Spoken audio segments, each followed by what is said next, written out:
বেটাটা আজকে গেল খুঁড়ি প্রতিদিন সন্ধ্যে হইতে হইতে বাড়ি এসে এলো সন্ধ্যে তো হয়ে গেল আজকে ফিরে এত বাড়ি তো আসা কথা এত টক করে বাড়ি গায়ে খুঁড়ি রে ওই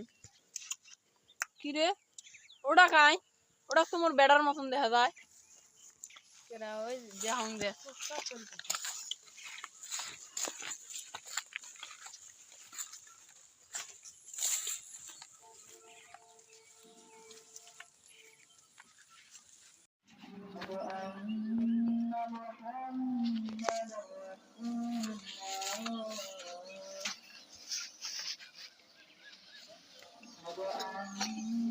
শালার বেটা রে ওই খুব মারানির বেটা শুধু এই কারণে আমি শিক্ষা দেখি তুমি আসল দিবার বেশি তো পড়াশোনা মানে মোবাইল কিনে দিছি হ্যাঁ মোবাইল কিনে দিছি বেটা শালা মোবাইল কিনে দিছি এই কারণে ওই থাম মোবাইল দে তুই তুই মোবাইল আমাকে ভয় না হলাম না অত্তিরা মোবাইল তোর মোবাইলের গোষ্ঠী খেলাম